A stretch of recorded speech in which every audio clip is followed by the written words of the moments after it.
4. Bonjour Patricia. Bonjour Anne. Bonjour à tous. Bonjour à tous. Aujourd'hui, un thème ô combien d'actualité puisqu'on va parler de l'état actuel de la planète et son évolution, comment ça va évoluer.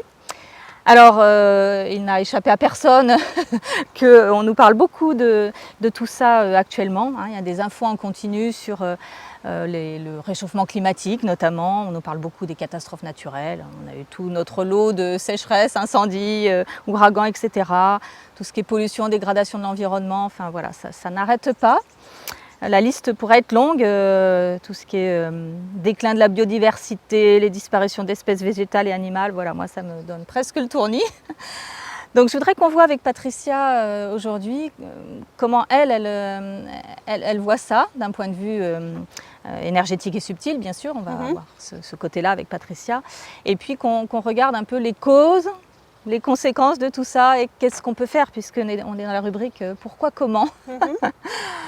Voilà. Alors déjà, Patricia, comment toi tu vois les choses par rapport à ces événements climatiques dont on nous rabâche sans arrêt les Pour moi, c'est des faux problèmes.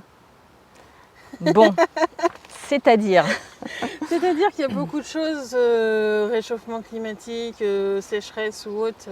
J'ai dit, hein, je ne veux pas vraiment trop en discuter là-dessus parce que moi ça va être mes perceptions, j'ai pas de preuves par rapport à ce genre de choses, mais pour moi c'est des technologies humaines plus que le CO2 ou autre truc comme ça qui engendrent ce genre de problème, des technologies qui sont pas forcément connues du grand public. Et ça c'est mon point de vue, il m'est propre, c'est ma vérité, je sais que tout le monde ne sera pas d'accord avec ça et je veux pas en faire une vidéo complotiste ou autre chose, c'est juste moi ce que je peux percevoir dans le subtil. Et donc du coup, pour moi c'est des faux problèmes parce que pour moi la planète en fin de compte c'est pas là où elle en est rendue ou les activités de tout à chacun qui amènent ce genre de problème là. Alors souvent on nous dit il faut limiter ci ou limiter ça, etc. Et pour moi en fait ça n'a aucun impact en fait. Ouais, alors parce que souvent le débat actuellement c'est nous citoyens on nous demande de faire des efforts, ne pas gaspiller l'eau, ne pas gaspiller les ressources, en grande partie. Et d'un autre côté on voit bien les industries qui continuent de polluer, enfin d'utiliser des choses polluantes.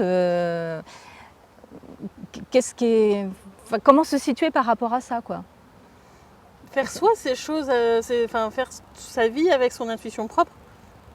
Moi aujourd'hui, je peux très bien aller dans les magasins, acheter des trucs qui pourraient être hyper industrialisés, etc. Par contre, je vais faire la démarche, moi, dans le subtil, pour que ça soit équilibré et en accord avec les différentes choses. Moi, si je jette un produit, je sais que je fais un traitement énergétique pour aider au recyclage, en fin de compte, du produit derrière. Alors ça, c'est mon côté énergéticienne, tu vas me dire. Mais moi, je vais avoir cette démarche-là pour moi. Mais en soi, je ne vais pas chercher à consommer plus ou moins de CO2 parce que déjà pour moi, le CO2, c'est normal qu'il soit sur la planète. Il y a un mélange qui se fait toujours entre les plantes, enfin les différents organismes qu'il y a entre le CO2 et l'oxygène, etc. Et c'est normal. Et naturellement, normalement, la planète, si à un moment donné, il y a trop de CO2, elle va faire en sorte de pouvoir rééquilibrer les choses, en fait. Là, il va y avoir la nature qui va se mettre en place et ça va se rééquilibrer naturellement, en fait. Donc, pour moi, il n'y a pas cette notion-là en fait à avoir, en tout cas par rapport à ce qu'on nous dit souvent, réchauffement climatique par effet de serre ou trucs comme ça. Celui-là, pour moi, non. Après, il y a des entreprises, comme tu le dis, qui vont polluer les eaux, etc. Le problème est que moi, même si je serais capable de faire des épurations, je ne vais pas forcément les faire parce que les entreprises, c'est de la responsabilité à elles. Et qu'à un moment donné, il faut qu'elles comprennent en fin de compte le résultat de leurs actions, etc. Et que c'est pas tout à chacun du coup qui doit payer pour cette entreprise-là. Mais donc dans ce que tu dis, il y a bien quand même des causes humaines à ces dérèglements, si on peut dire ça comme ça. Pas vraiment pour moi dans les grosses catastrophes naturelles qu'on a eues dernièrement. Moi j'y vois une grosse perturbation de technologies non connues du grand public. Donc ce qui voudrait dire qu'il y a, c'est quand même bien des humains derrière ces technologies. Donc, pas forcément que des humains. Ah oui, d'accord, ok. Bon. Alors parce que dans les discours actuelle de culpabilisation, on va en reparler aussi de ça, on nous dit que effectivement le dérèglement et le réchauffement climatique est lié aux activités humaines, y compris nous à notre échelle, nous citoyens de base qui consommons Ouais, trop de... mais tu vois qu'il y a certaines personnes qui ont une certaine richesse, etc., qui va pouvoir en fin de compte avoir des fois plus d'impact selon Ouais. leurs chiffres à eux que 1000 individus classiques dans une ville ou plus, quoi. Donc c'est pas nous dans notre quotidien réellement qui faisons le plus, encore que certains qui ont vraiment une vie d'excès. Pourquoi pas? C'est normal un petit peu de se réguler, mais là encore, c'est comme l'entreprise. Il faut qu'ils comprennent le problème qu'ils génèrent de par leur attitude, en fin de compte, qui est dans le non-respect. Mais quelqu'un qui cherche juste à acheter parce qu'il a besoin de ça pour faire son jardin ou pour, je sais pas, un ameublement ou pour vivre, tout simplement, et qu'il n'est pas dans l'excès, c'est juste pour son quotidien. Pour moi, il n'y a pas de problème vis-à-vis de ça, en fait. Parce que la société évolue, c'est normal que les technologies évoluent, parce que dans l'évolution qu'il doit y avoir, on doit passer par une phase technologique avant qu'on comprenne certaines choses et d'aller de plus en plus vers, pour moi, quelque chose qui sera plus dans l'énergétique, sans passer forcément par un côté technologique tel qu'on l'entend aujourd'hui, où on aura de plus en plus des technologies limite organiques. Mais ça, c'est l'évolution normale de compréhension des choses. Donc c'est une phase qui est normale de passer par là. Comme pour moi, le nucléaire, c'est une énergie qui est propre. Ok. Alors, en quoi elle est propre, du coup? Mais parce qu'en fin de compte, c'est des molécules qui sont modifiées et qui, dans la modification, apportent une énergie. Et que certes, à l'heure actuelle, dans ce qu'on connaît, il faut peut-être des centaines d'années pour que ça devienne moins radioactif, mais avec l'évolution, on pourra les traiter beaucoup plus rapidement, ce côté-là. Mais ça fait partie de la compréhension naturelle des choses, des énergies. Oui, parce qu'actuellement, un des problèmes avec le nucléaire, c'est le traitement des déchets. Et ça, on ne sait pas quoi en faire. Et puis, ça dure quand même des milliers d'années. Je pense, de ce que je capte, que certains savent déjà comment traiter ce genre de choses. C'est juste que ce n'est pas informé au grand public. D'accord. Moi, c'est ce que je capte. Encore une fois, c'est pas... J'ai pas de preuve dans la matière. Oui, d'accord. Bon, alors on verra les solutions tout à l'heure, mais effectivement, du coup, ça pourrait être une solution si ces choix-là étaient faits aussi. C'est toujours le même problème. Alors quand même, Patricia, est-ce qu'on peut dire aujourd'hui qu'il y a plus d'événements climatiques, de catastrophes naturelles que par le passé, ou est-ce que c'est juste parce qu'on nous en parle plus? Je pense qu'en soi... En fait, j'ai du mal avec ton côté naturel, parce que pour moi, ils ne sont pas naturels. Voilà. Des catastrophes, il y en a plus qu'avant. Oui, d'accord. D'accord. Des catastrophes naturelles, c'est, on va dire, à peu près similaire. Des catastrophes en tant que telles, pour moi, il y en a plus qu'avant, parce que pour moi, il y en a, je te dis, déclenché. D'accord. Tout ce qui est séisme et tout ça, ça peut être déclenché. Oui, d'accord. Parce que c'est ce qu'on appelle d'habitude des catastrophes, entre guillemets, naturelles, mais elles ne le seraient pas. D'accord. Pour moi, à l'heure actuelle, de celles qu'on entend parler, rarement. D'accord. Encore une fois, c'est ma vérité. Mais c'est vrai que, alors, par rapport à ça, moi j'avais une question aussi sur l'aspect culpabilisant de tout ça. Parce que on le sent bien, on est vraiment, moi j'ai l'impression parfois d'être prise en étau par rapport à ça. Puis on le voit par rapport à des générations de jeunes qui sont complètement désespérés par rapport à l'état de la planète. Il y en a qui veulent même plus envisager leur avenir, qui ne veulent pas avoir d'enfants par exemple, pour ne pas faire naître des enfants dans ce monde-là. Je trouve ça extrêmement grave et parfois je me sens aussi gagnée par une forme de tristesse et de désespoir, quoi. Est-ce que ça ferait partie aussi de la manipulation du coup? Ça génère des peurs forcément, donc à partir de là, oui.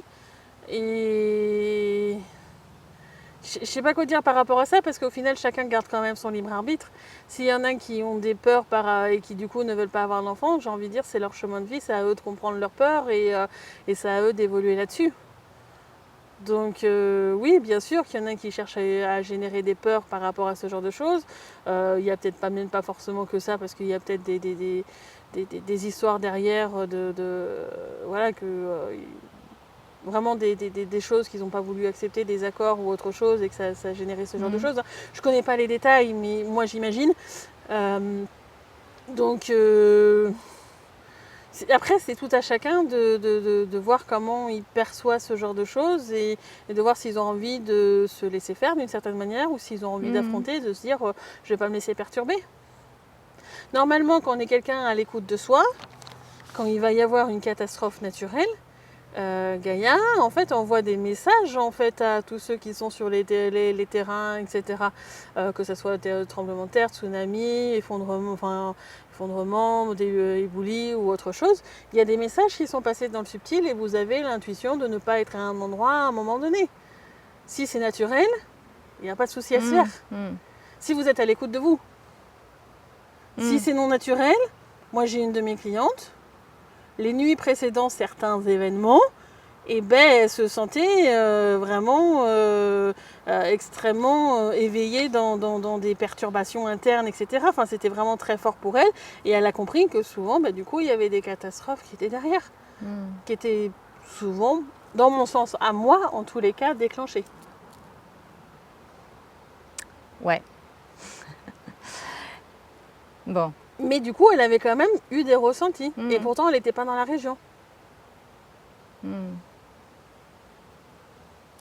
Alors maintenant, la question, c'est qu'est-ce qu'on peut faire face à ce constat et face à cette éco-anxiété, parce que ça s'appelle comme ça maintenant. Voilà, ils ont trouvé aussi un nouveau mot.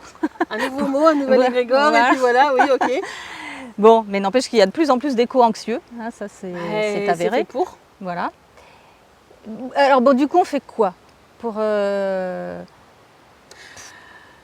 détacher de tout ça? Oui. Pas rentrer dans le jeu. Ben oui, non mais totalement. Ah oui, mais ouais. Je sais bien que c'est pas facile, mais c'est aussi ce genre d'événement qui va nous faire travailler sur nous faire avancer dans certains types d'apprentissage, de détachement, de lâcher prise, etc. Parce que c'est pas des choses que vous allez pouvoir gérer dans la matière. C'est pas dans la matière qu'on va pouvoir avoir un impact en fait. Enfin, à mon sens, en tous les cas. D'accord. Donc, oui. à un moment donné, si vous occultez continuellement ce qui vous fasse réagir, ils vont dire ça n'a aucun impact, on va faire comment, certes, mais au moins vous les nourrissez pas, quoi. Donc pour, je vais dire un gros mot, pour sauver notre belle planète bleue, il faut d'abord qu'on travaille sur nous. C'est ça? Mais c'est pas à nous de la sauver. Mais oui, je me doutais. C'est à elle et Gaïa, Orantia, etc. Enfin, du coup, la conscience du corps ou de la planète, etc.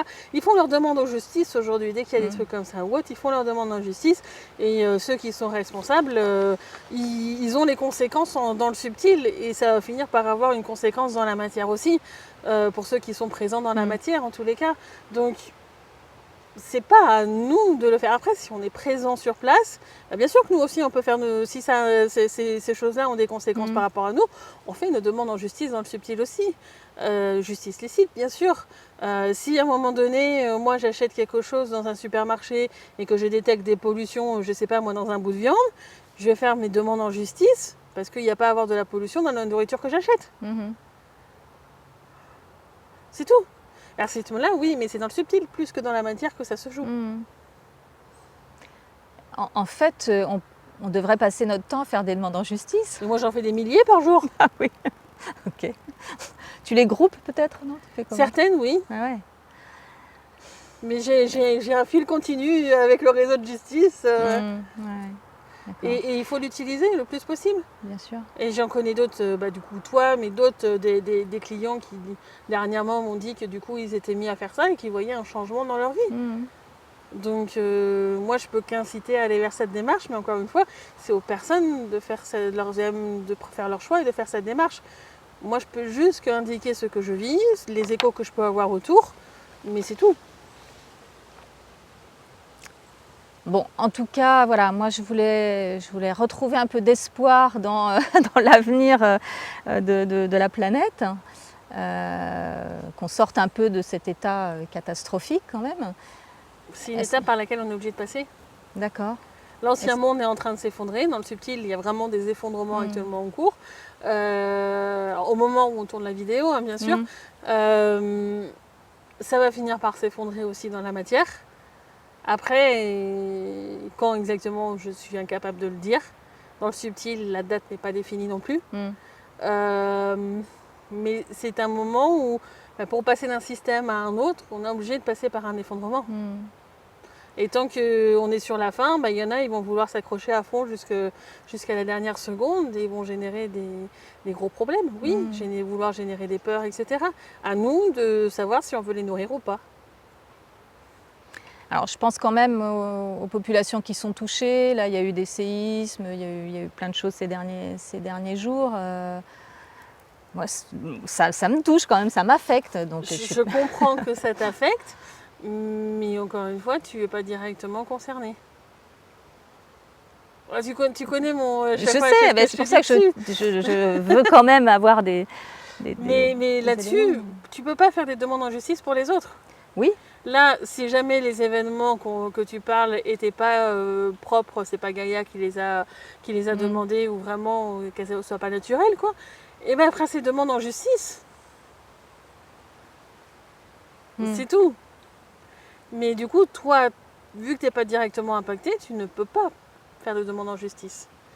Donc à quoi ça sert de t'en vouloir intérieurement ou de ressentir des choses que peut-être que même les personnes sur place n'ont pas ressenties? Parce qu'encore une fois, en fin de compte, tu es dans l'imagination de ce que les autres ressentent.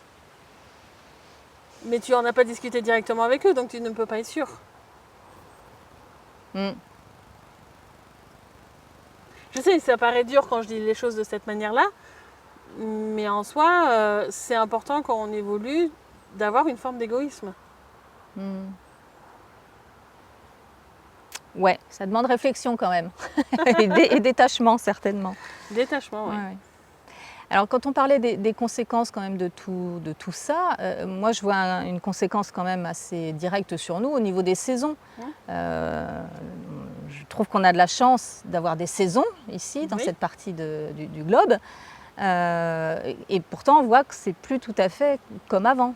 Parce qu'il y a encore une fois des moments, il y a des énergies qui sont excitées ou autre chose pour générer de la chaleur là où il ne devrait pas en avoir, ou des molécules qui font que ça va attirer de la pluie alors qu'il ne devrait pas rien avoir ou autre chose. Pour moi, c'est pas forcément du naturel. C'est ce que je ressens. Hein. Je ne veux vraiment pas porter à polémique, etc. et imposer cette vérité aux autres. Hein. Je précise parce que c'est vraiment des sujets qui portent à polémique. Oui. Pour moi, c'est pas naturel. Et après, quand ce genre de choses prendra fin, la nature saura en fin de compte rééquilibrer les choses.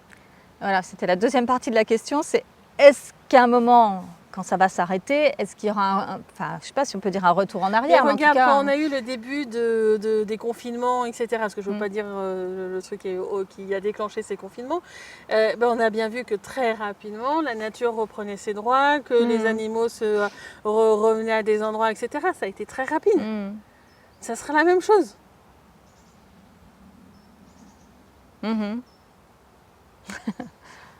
Tant mieux. Parce qu'on a quand même... À partir du moment où chacun prend conscience des choses, parce que quand on changera de paradigme, il y aura sûrement des révélations qui vont être faites. Les personnes vont comprendre qu'il y a des choses qui peut-être ne sont plus à faire ou autre chose, ou que c'était des mauvais conseils, des choses qui allaient à l'encontre d'un système naturel, etc. Or qu'ils pensaient être dans la justesse. Hein. Et donc du coup, en ayant d'autres informations ou autres, ils vont peut-être eux-mêmes se mettre à changer et ça va apporter un changement beaucoup plus global. Mais il ne faut pas prévoir les choses à l'avance, il faut rester sur le moment présent. Et puis voir en fin de compte les informations qui nous viennent, est-ce qu'elles nous paraissent justes ou pas, vérifier dans le subtil, est-ce que c'est en demandant exemple de corruption, en accord avec les lois licites, c'est toujours pareil, c'est moi ce que je conseille. Et puis voyez si c'est juste ou pas les conseils qui vous sont donnés. Faites-vous votre propre opinion. Ok. Bon, j'avais une dernière petite question par rapport à quelque chose que j'entendais récemment dans une vidéo, une intervenante qui disait qu'on pouvait influencer les nuages, par exemple, arrêter des nuages ou faire tomber la pluie à un endroit. Voilà, elle conseillait même aux gens de se mettre à le faire. Alors toi, comment tu perçois ça ? Alors moi, je dialogue avec le ciel, les nuages, etc. Donc d'une certaine manière, je peux le faire. Est-ce que je conseillerais à monsieur tout le monde de le faire? Pas forcément. Pour moi, c'est lié à des apprentissages dans le subtil. Quand je le fais, c'est dans le respect. C'est-à-dire que, par exemple, quand je fais une cérémonie chamanique en forêt, je vais aller dialoguer avec la conscience de la forêt, je vais aller dialoguer du coup avec le ciel, etc. pour que au moment où on va programmer la cérémonie, il y a des accords qui sont faits avec tout le monde pour qu'en fin de compte, il ne pleuve pas et que la cérémonie puisse se faire en extérieur. C'est des choses qui sont faites selon l'importance de la cérémonie ou autre. Si ça ne peut pas se faire à un moment donné, soit eux qui décalent, soit moi qui décale. La dernière cérémonie que j'ai faite, eh ben, il a plu le matin, il a plu après la cérémonie, mais pendant le temps de la cérémonie, il a fait beau.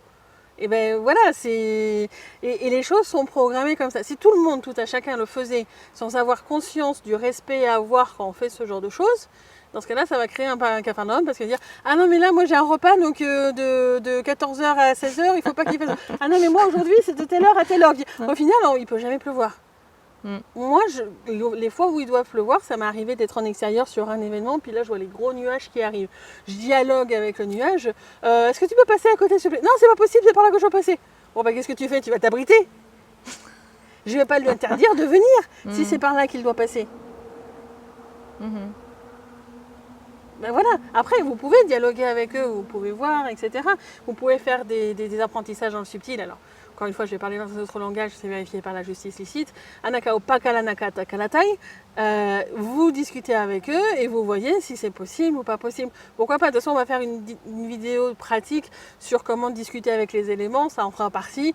Voilà, mais il ne faut pas s'étonner que des fois, on vous dit non, c'est pas possible, parce qu'ils ont aussi besoin d'arroser les plantes et autre chose.